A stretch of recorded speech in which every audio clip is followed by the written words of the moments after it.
Hey there, I'm Mike Henry,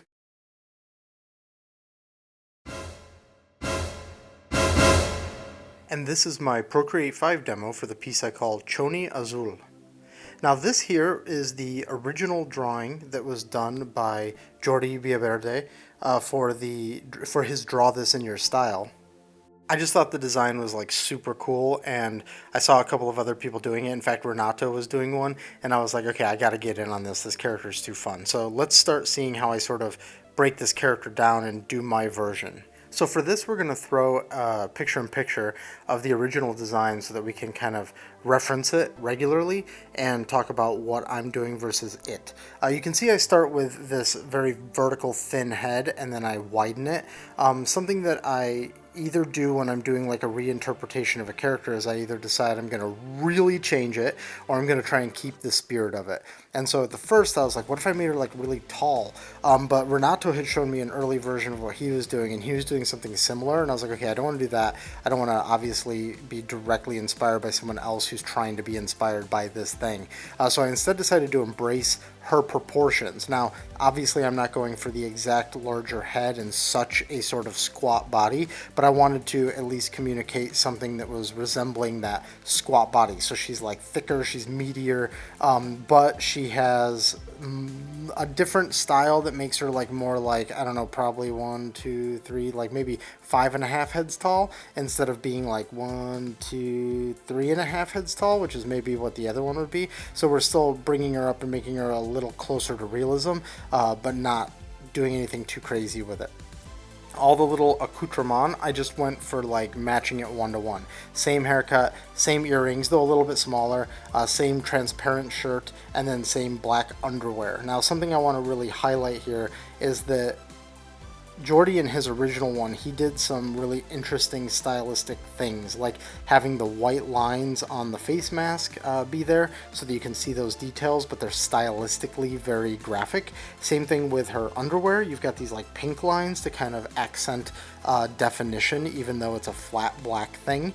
And then he's done some other things like having the single like ink line be like a stray hair, or having these little lines, which might not be easy to see in the thumbnail, but you can see it better in the bigger blown up one, or if you just go to Instagram and follow him, which would probably be a great idea, you can see it even better.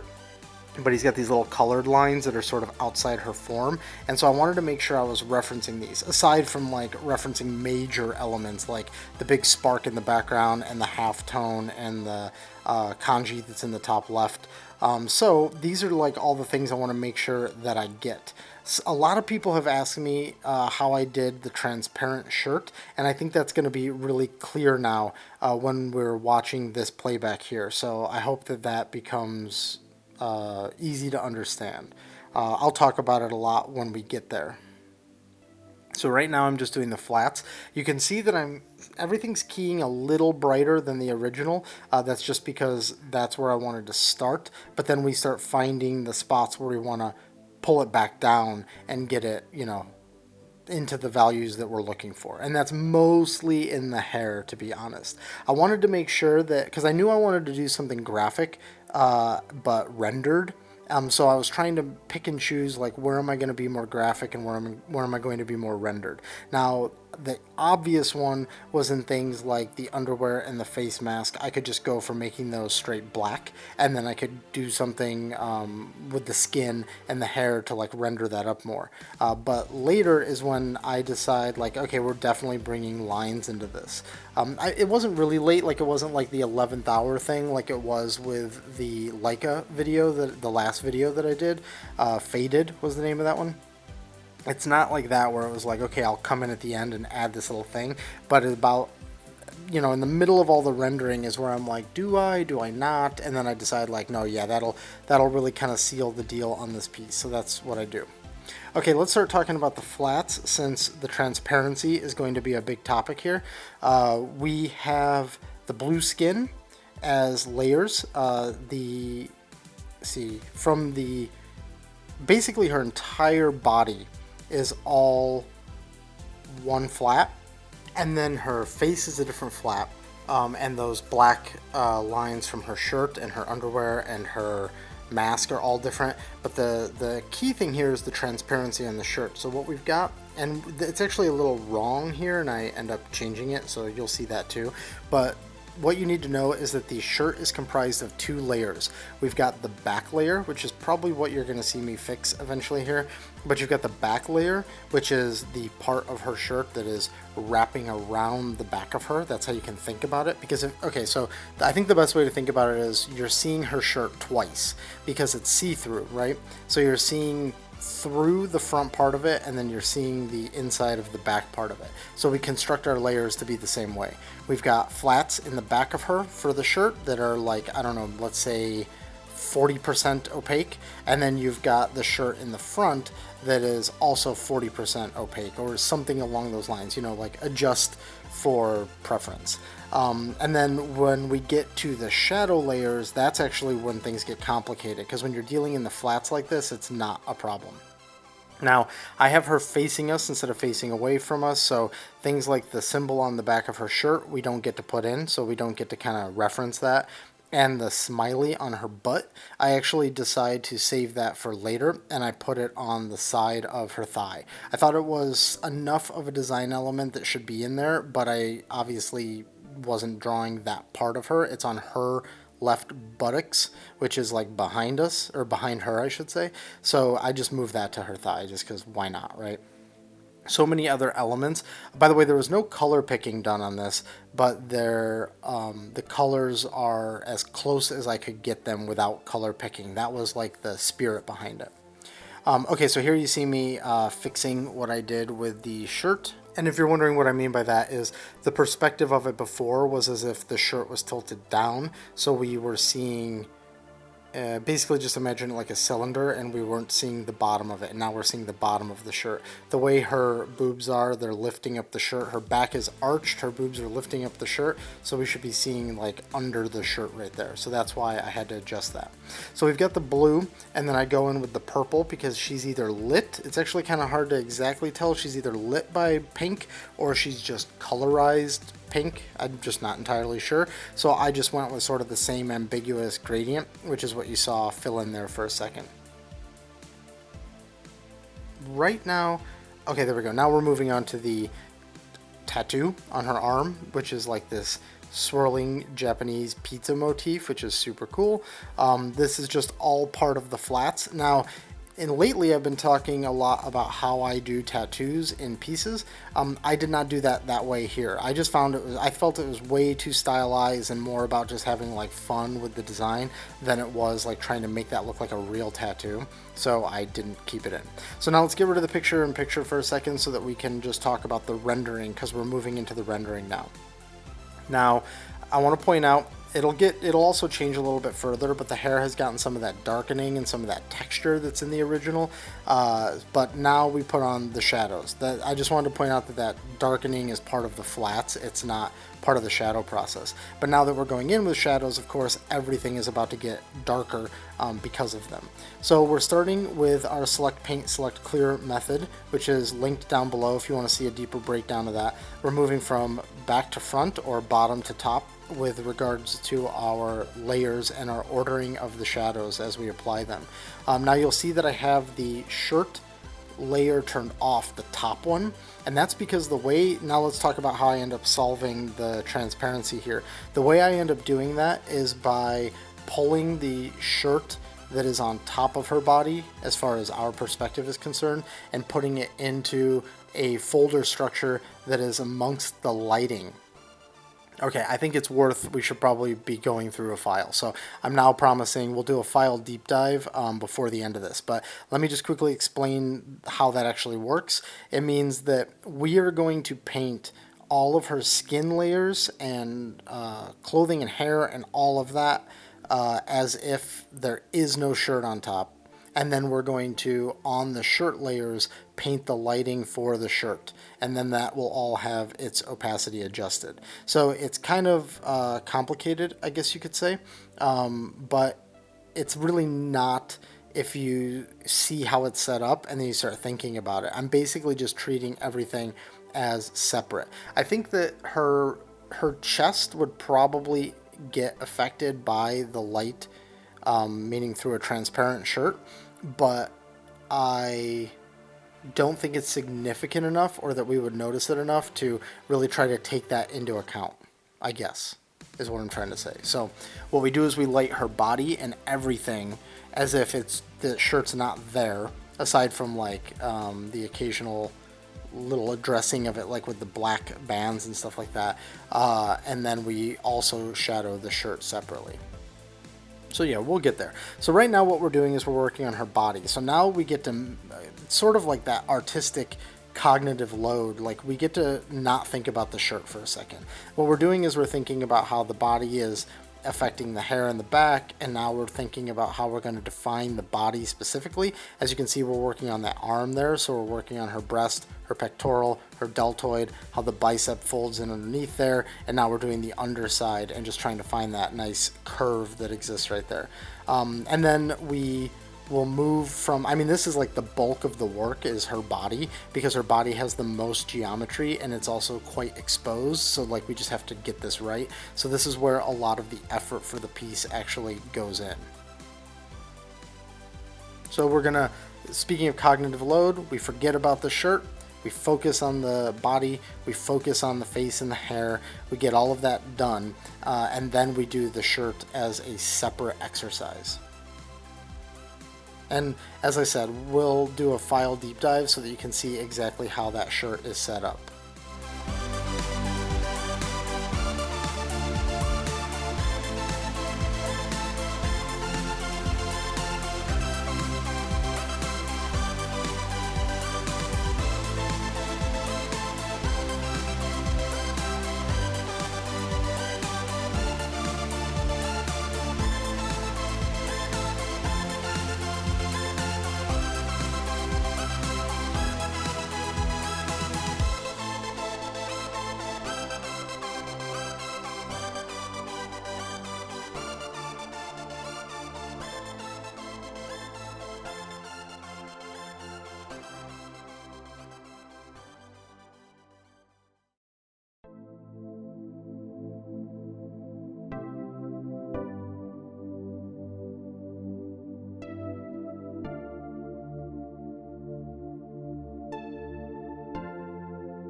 So I sped it up there a bit so we could blitz through the rendering on the body.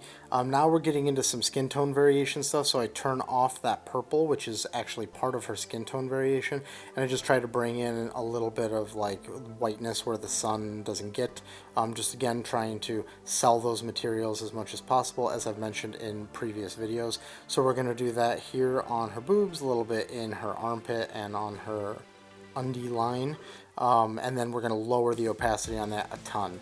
Since this character is basically nude, it just goes a little bit further to making this not just like this solid blue body, and actually make it look a little bit more like a living person.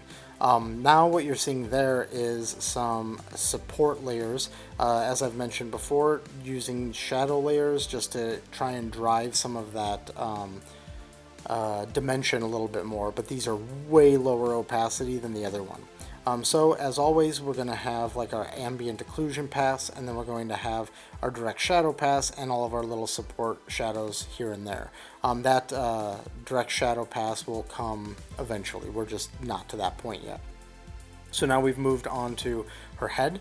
I went with a more stylized ear to kind of try and match the original, as opposed to like going in and getting all that anatomy, just kind of getting that top rim and then having it fall off underneath there.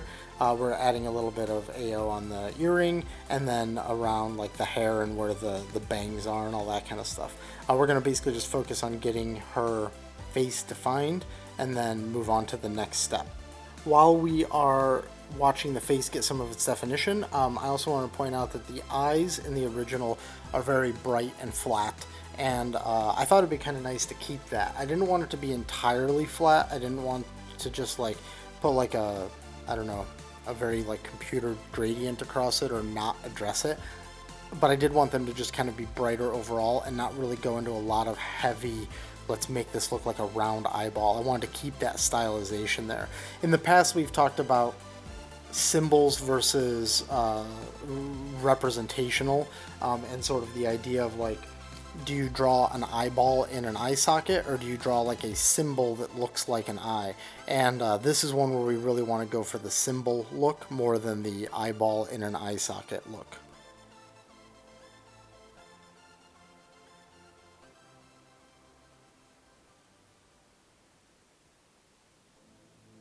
Here's the eye, just adding like a little bit there just to show that there's like a little light hitting it and it's not completely like self-illuminated. And then we clear the earrings. The earrings get a little bit of lighting on them, but they are fairly bright. They don't get like tons of crazy rendering. We just add a little bit of definition in the mask, even though the mask is more or less black. We still want to put something there. We're going for a graphic look, but then there's opportunities to make it a little bit more rendered here or there. You might notice too that the undies and the mask and stuff isn't 100% black. That's so that when we do have the time to apply those shadows, we can get something out of it, basically. Okay, now we're moving into the hair. We're adding the AO on these big chunky bang pieces. I actually get them wrong at one point. I'm just sort of like painting them and going with the flow, and then I reference the original and I have to adjust them. I don't remember if that's right now or if that comes later, but you'll see it come later. Okay, now we've turned the shirt back on. And so what we're doing here is we are on a new layer system, so to speak, on top of all the others, which is the shirt foldering. So we've got the shirt is a solid white, and then we've got the shadow layer on top of that, and we're going in and we're painting it. I'm using my original lines as guidance for like where her boobs are and where her, like where you can see by her like left pectoral going into the deltoid, meaning her left. We see the line there, so I'm using all of these as like guides. I'm adding in the wrinkles and I'm adding in like the stretching across her boobs, and then that way we're basically painting the shirt as if it's opaque, and then we'll lower the opacity on the shirt and we get that lighting hitting the transparent shirt vibe. That's what we're obviously trying to hit here. In the original, it's really graphic, and so there's kind of less to consider there. So this is where, I guess, switching to the more rendered thing, it's like there's more just that has to be done, more effort that has to be put in order to make sure these materials look correct.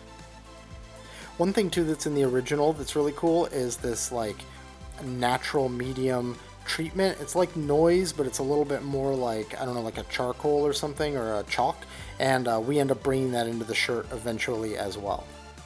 So now we've got that first pass on the shadows across everything, including the transparent shirt, and we're moving into the hair.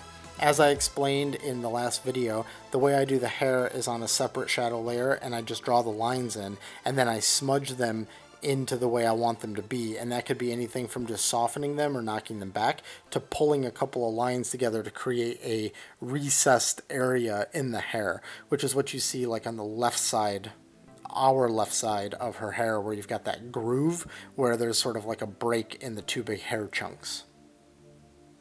We're doing the same thing now on her bangs as well, because that's all part of the same system.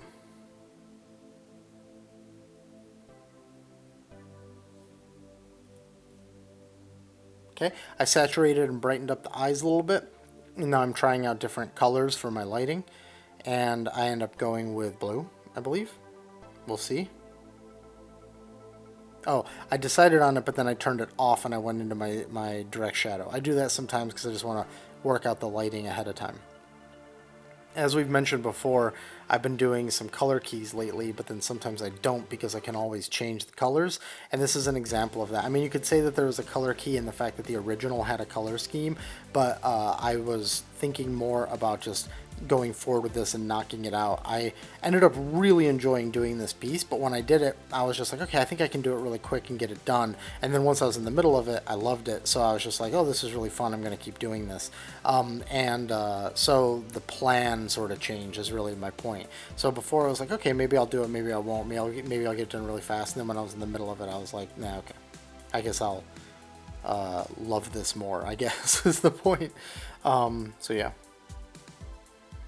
One thing that's really kind of bizarre about art is that you become really familiar, like intimately familiar with the characters that you're drawing. They don't have to be nude like this one, they can be whatever, but you are like really, you're crafting these characters and you're really thinking about like every aspect of them.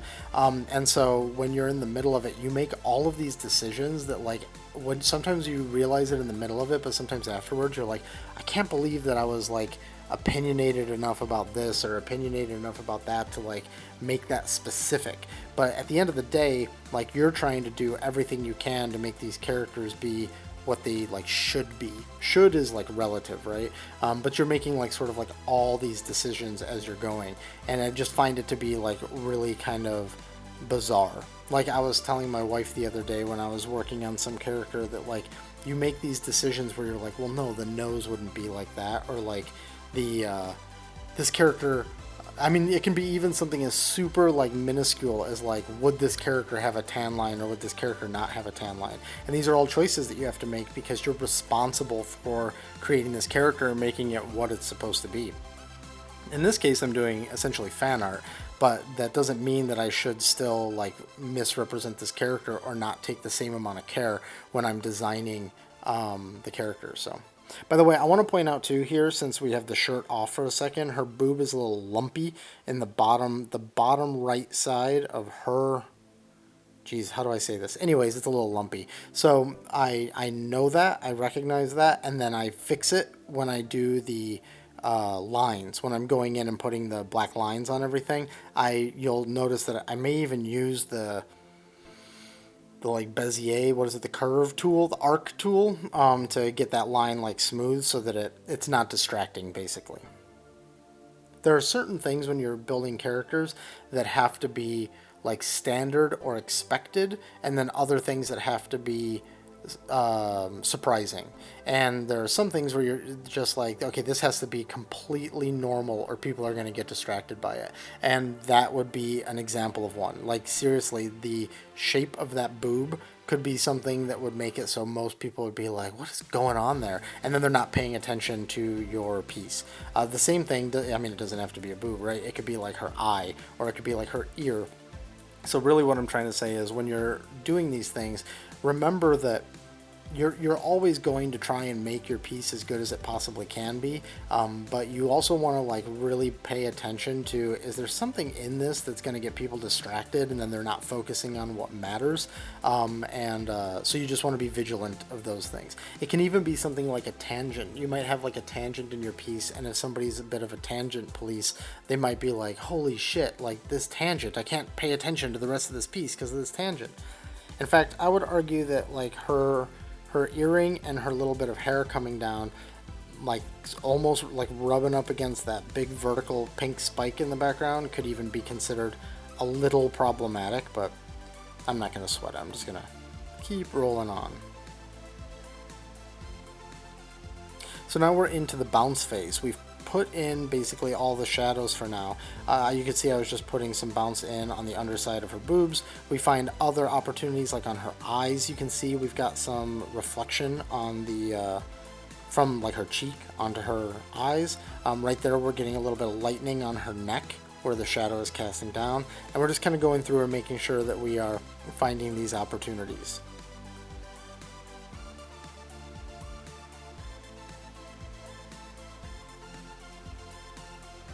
There we just put a little bit on her mask, a little bounce on her mask.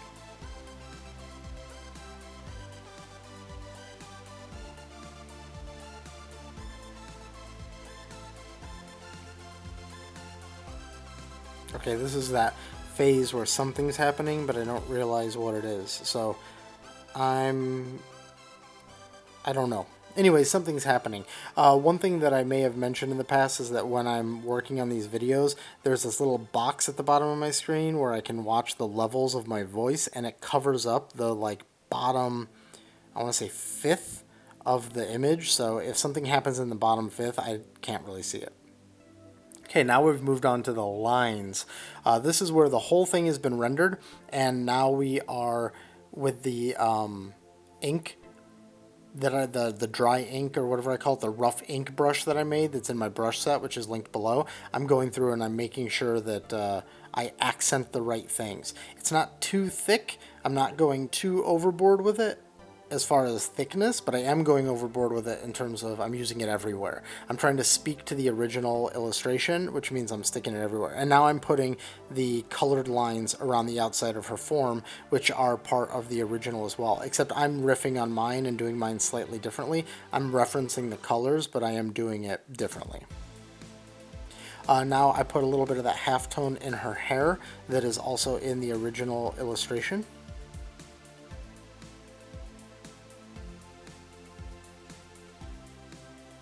Put the smiley in.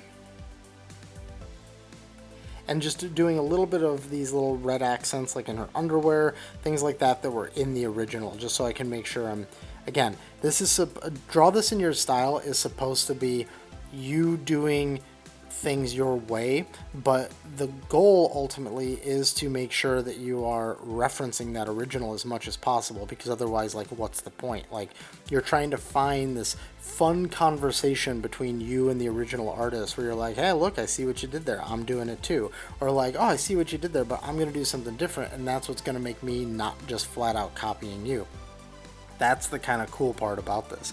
And I know stating that might sound a little obnoxious, but I have seen people who will straight up say, like, on someone else's draw this in your style, like, you did this too much like the original.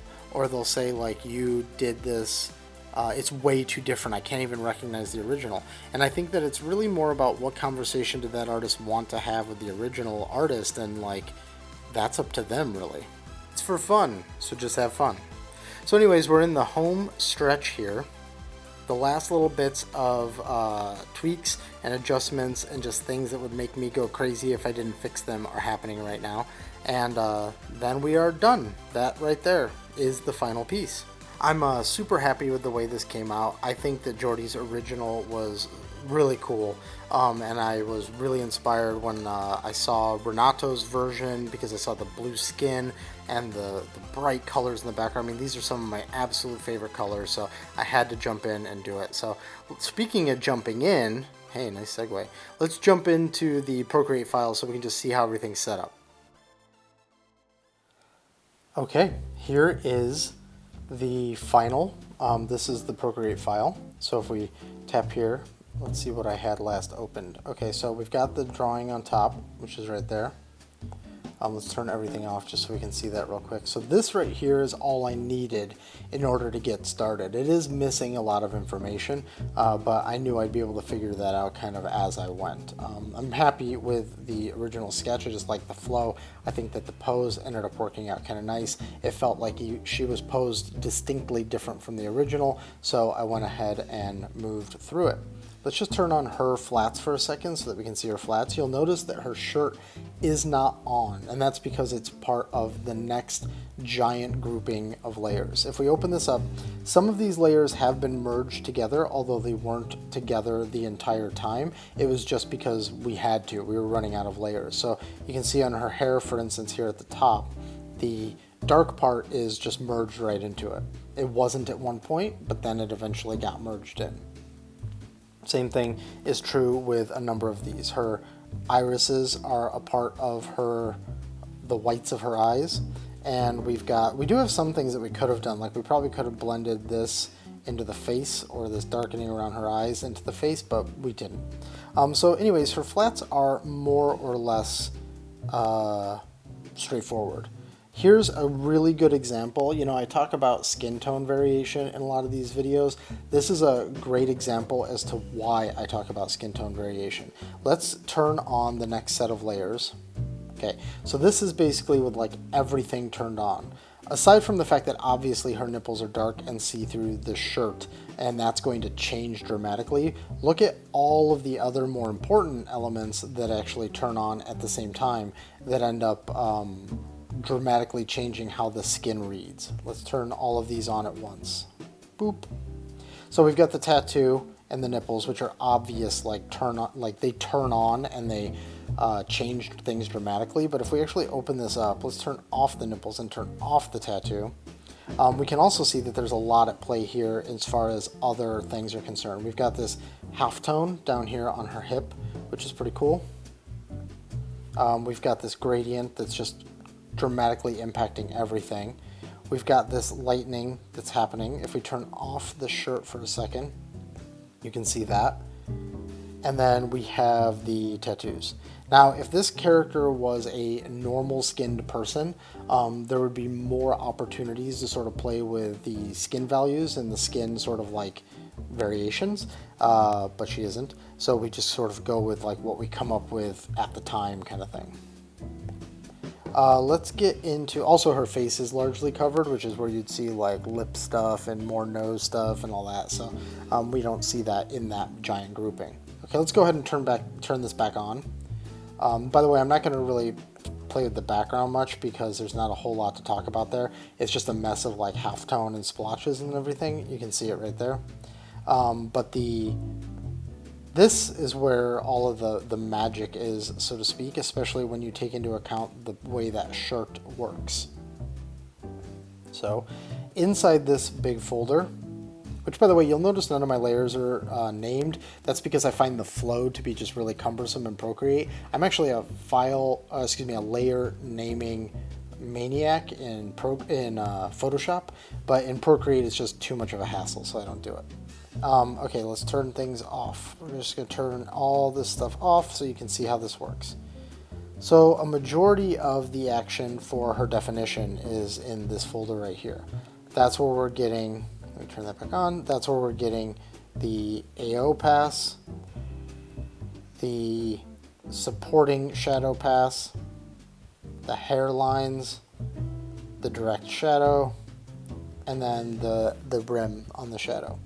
Now on this one is where we start to bring the light into it. So if you consider the flats are the midtone, it's not exactly true, but they more or less are. And then we're adding these darker values to bring the shadows down. Then we're adding the light in here. So let's turn all of these off so we can just see them one by one. We've got the main lighting right there. We've got the hair shine, which I separated out because I wasn't sure how that would play with like these crazy colors. So I just made them separate so I didn't have to worry about it. Also, this is set to an add layer just because I wanted to have the richness that the original had. So it's an add instead of a normal. If I switch it to normal, you can see what it'll do. Normal. See, it gets bluer and a little softer, like a little more pulled back. And then we've got this, which is the halftone that we added to the hair, again, to try and speak to the original piece. Then we have the interior part of the shine where it gets a little more intense. That one is set to normal. Then we've got all the bounces. I'm going to flick this on and off so you can see all the bounces and how they work. Let's zoom in a little bit. You can see it on like the earrings. You can see it on the bangs, on her eyes, on the boobs, on the hair, and also on the neck a little bit there. If I put this to 100%, you can see that basically all it is I sample the nearby color, I paint it in, and that has a lowered opacity. Last but not least, a little extra bounce just for the black. So we've got here on the mask, and it needed to be a different layer because since it was on black, it needed to be a much lower opacity. Otherwise, it would be too strong. So we've got it on the mask, we've got it there on the like sleeve band, and we've got it on the underside of her underwear. Then we go up, we've got our lines. These are the main defining lines, but we of course want those to be under the transparency, so that's why they're here on this layer. Also, I want to point out, I talked about the smoothing of that boob. You can see here, can I create a layer or are we max? Yeah, we're max layer. Anyways, you can see that it gets a little bit wonky there, and then by putting this on top of that wonkiness, we just smooth it right out. Here we have the white and colorized lines. So this is the white lines in the mask, and then like the red lines in her underwear. We have these sort of accent lines that are all around her. There's these light green ones, these heavier pink ones, and those light green ones show up more when the background's on. And then signature stuff, which is just signature stuff. And then here is the shirt folder. Boop. So that's everything right in there. So if we turn all of these off slowly, you can see what we've got here. We have this layer, which is 38% opacity white. And then we have, the reason why it's such a low opacity is that we then also have this layer, which is adding this sort of noisy thing. If we turn off the other one, you can see it right there. It doesn't look like much when it's turned off. It just looks like she's kind of been like spritzed with some sort of a white paint or something. But then when we turn this on, you can see that it's just supporting. It's just adding this lightness to the the upper top part of the shirt. Then here we have a new shadow layer that is the ambient occlusion shadow layer for the shirt. Then we have the direct shadows for the shirt. Then we have the lighting for the shirt and the hot rim, which is right there, for the shirt. So that's how we ended up tackling the transparency on this, is by putting it all into its own thing. Now, depending, because we've got this shadow here, depending on the, oh, is that lowered? No, that's not lowered. I didn't think it was, but I just wanted to be certain. If we adjust the opacity of this shirt, you'll see that it works no matter what. Like, we can make this shirt whatever color. If I select it and just fill it like green, it'll still work. And that's sort of the point of this. So we can even adjust that opacity if we want and get whatever we want out of it, which is the whole point of this methodology that allows you to have this like extreme level of flexibility. So for instance, even right now, I can just go back and say, okay, make it white again and lower it down to 38 or whatever it was, and it's back to what we need. Lastly, on top, we have, I don't even know what, oh right, of course, shines. These are the eye shines. And I believe there's also earring stuff in here, yeah. So I usually reserve on top of everything the brightest things, which are usually shines. So you can see it here on the earrings of all kinds and the eyes, which have a little bit of a blur to get them more intense, and it's a little bit of a blue blur to sort of speak to the blue lighting overall. So if I turn everything back on, including the background, there's the final piece. So I know that that's it's a little bit of a tricky setup, which is why I really wanted to do the deep dive so that you could see how that was done. So again, I wanted to thank Jordy for creating this. It was super fun. Here they are side by side. I think you can clearly see the parts that I pulled from, some of the stuff that I changed. I think it speaks to it pretty well. I think that it was just really, really fun to do. In fact, I did another Draw This in Your Style today because I've just been having fun with them lately. So I hope you enjoyed watching me interpret Jordy's piece into the new one on the left. So, thank you for watching. If you enjoyed this video, please consider hitting like and subscribe and all those buttons and doodads, and I'll see you on the next one. And if you're looking for me on the internet, these are the places you can find me.